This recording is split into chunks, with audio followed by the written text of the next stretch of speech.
Number 1. I broke up with my girlfriend in 2003 and gave her our black lab because I would be traveling. I didn't see them again. 6 years later, I was in a hotel in Jacksonville and had a recurring dream 4 nights in a row. In the dream, I would walk into a white room and across it to a hallway that was on the other side. I would kneel down and call my black lab, whose name was Dallas. Dallas would scamper out of the hallway and run right past me. I'd call her again, and she would turn around and come towards me and sit in the unique manner in which she sat. Except Dallas was no longer black. She was white. Underneath the white fur were black roots, and her eyes were sewn shut. But she was the beautiful dog I loved, and I kissed her on the face.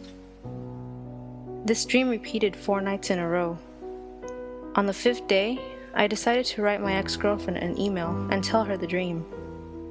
She wrote me back and explained that Dallas had cancer and was euthanized 5 days ago.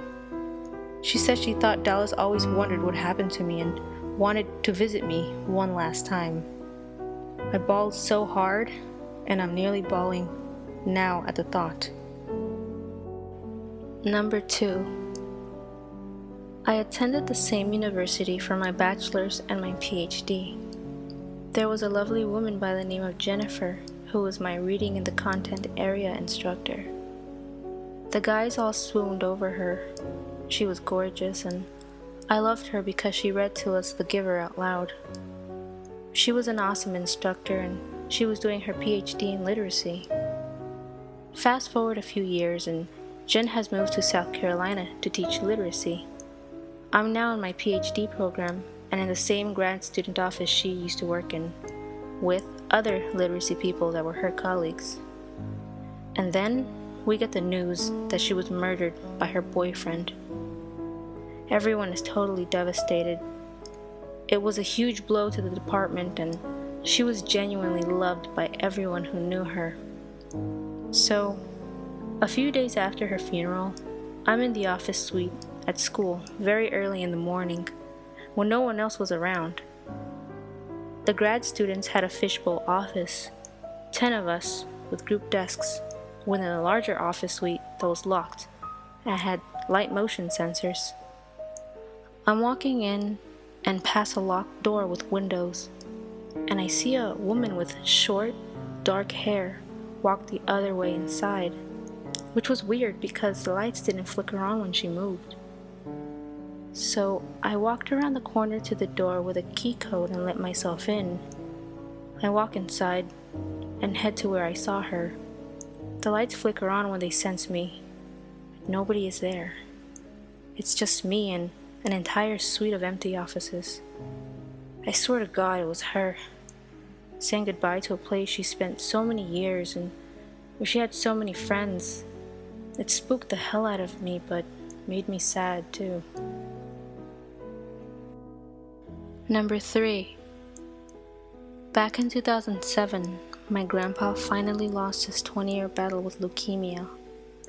My grandma couldn't manage well, being alone in the house they'd lived in for almost 60 years. We moved my grandma into an assisted living residence a few months later, and for insurance reasons, my parents asked me if I'd like to move into the house so that I can watch the house and also to move out and not live at home. I said absolutely. I remember right after he passed away, strange things started happening. The portrait we had of him in the living room fell off its hook. Picture frames containing pictures of him flipped onto their front during the night. I didn't mind though because I thought my grandma was making it up. Before I moved in, my family got a big dumpster so we could clean some of the clutter out of the house. We'd spend most of the day cleaning, and it was summer. We'd bring the family dog with us. My grandpa loved our dog dearly, but since he passed, my dog wouldn't go down to the basement anymore, where my grandpa spent most of his time in his office. She refused to go into the basement at all, and barked at the stairway a few times. This was weird, since our dog almost never barked. It finally made me think he's here. I moved in shortly after. While I lived there, things went missing all the time. I had bought a new lock set to change the back door lock, brought it home and put it in the cupboard to tackle on the weekend. A few days later, I go to change the lock and it's gone. After a week of looking around, I finally found it in the trunk of my uncle's old BMW 2002, which he stored in the garage. My grandpa was always a prankster, and I almost came to expect these occurrences. He used to wake up at 5:30 every morning to listen to the early news on the radio in the kitchen. I'd wake up some mornings and the radio would be on. I often heard typewriter noises coming from his office in the basement. It became comforting. I found myself talking to my grandpa out loud, having conversations with him. I missed him. After about 6 months, suddenly, I wasn't hearing any noises anymore. Nothing was going missing. The radio wasn't turning on at 5:30. I shrugged it off for a few days, but it started to worry me. I went back to my parents and grabbed the dog, brought her back. She was apprehensive at first, but she entered the house. There was an issue though. Every time she'd been over since my grandpa died, as I mentioned earlier, she refused to go downstairs. This time though, she went downstairs and went right to his office. Nothing was any different about the office, but she wasn't barking. She wasn't pacing. She wasn't doing anything. That was when I realized he was gone. I broke down. Suddenly, I felt incredibly alone. Even though it'd been around 8 months since he died, it was the first time I felt like he was gone. Number 4. My sister, Jeannie, died when I was a boy. Fell off the monkey bars and broke her neck. And my mother, my foster mother, she blamed herself, of course. She thought she wasn't watching close enough. So, she stopped eating, she stopped sleeping. The neighbors started talking, afraid she might do something to herself, I guess. Anyway, about 6 months after Jeannie's funeral, this golden retriever comes padding up our driveway, walks right into our house, sits down on the floor, and looks right at my mother, there on the couch. My mother looks back at the dog. After about a minute of this, of both of them staring at each other like that, my mother burst into tears. A beautiful dog, no tags, no collar, healthy and sweet.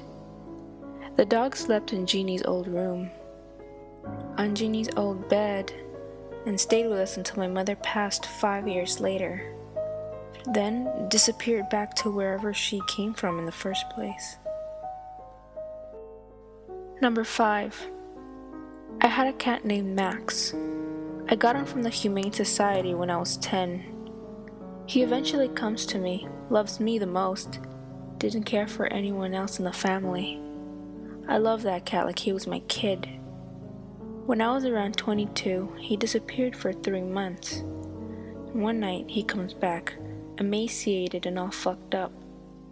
I stayed out of work and he sleeps in my room for 2 weeks. Being an outside cat, it was extremely unlike him, but he was all jacked up from fighting something. He's finally all better and he's back on his usual routine. A couple years later, he disappears again, but this time I'm worried. After a week of calling for him, I give up.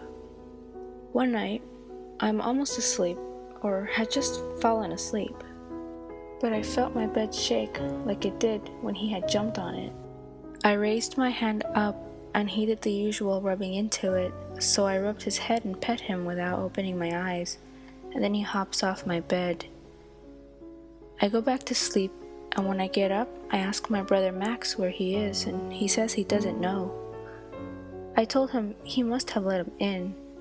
He says he fell asleep at 8 last night, so he didn't. I firmly believe Max had wandered off to die and came back to say bye one last time. I cried and cried for days after that.